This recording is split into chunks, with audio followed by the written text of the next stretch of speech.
This is an excerpt from Peter Ralston's new book, Ending Unnecessary Suffering, coming out in spring of 2025, narrated by Ethan Martin. Have you noticed you desire experiences and circumstances that aren't present? Take a look. How often do you find yourself wanting experiences such as pleasure, safety, a better life, a sense of permanence, and so on? Perhaps you desire an imagined life that you currently don't have. Notice where these experiences live. They are only imagined. If you look closer, you can find an image or idea preceding each of these forms of suffering. Why would I call them forms of suffering? They seem promising, something to strive for to make life better. How can that be suffering? Every desire and mental emotional need, longing for something not occurring, focusing on something better than what you experience, are based on pain and dissatisfaction. Whatever you desire confesses it is something you don't have, and that what you do have isn't good enough or complete.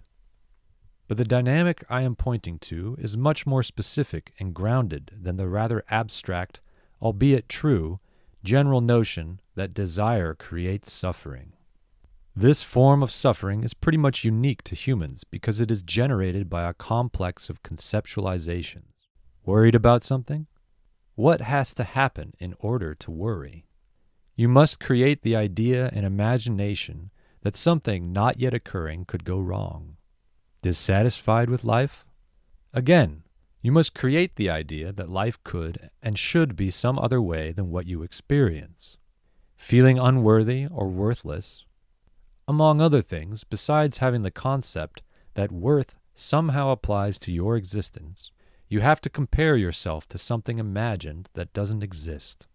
Examples can go on and on. Notice much of life is lived in idea land. You worry, long for, seek, desire, fear, mentally and emotionally struggle, and so on.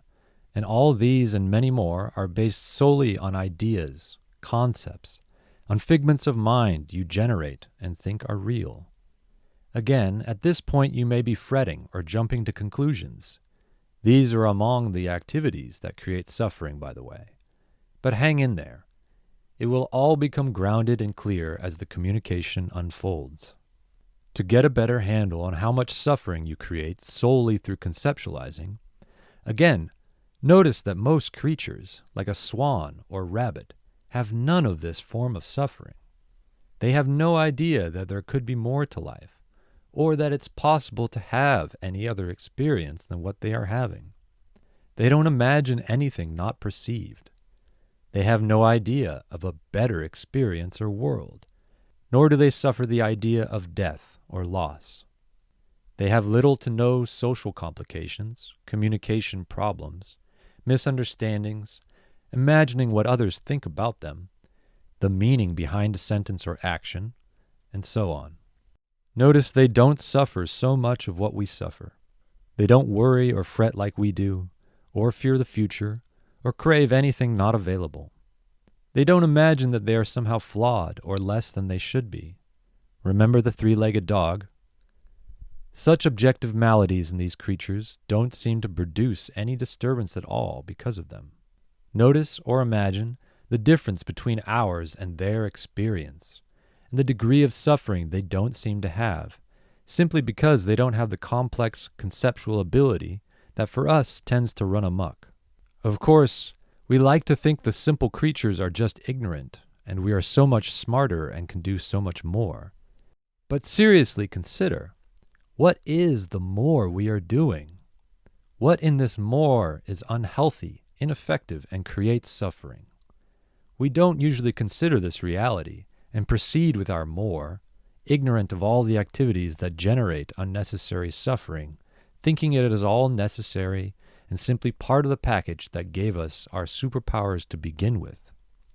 Is it possible that the Garden of Eden story had something to do with this new power? The adoption of some activity that creates a new domain of ability, but at the same time also creates the misery and suffering that humans so frequently endure. What Adam and Eve didn't get is they could create the powerful aspects of concept and yet avoid the idiocy that creates so much unnecessary suffering. But one step at a time.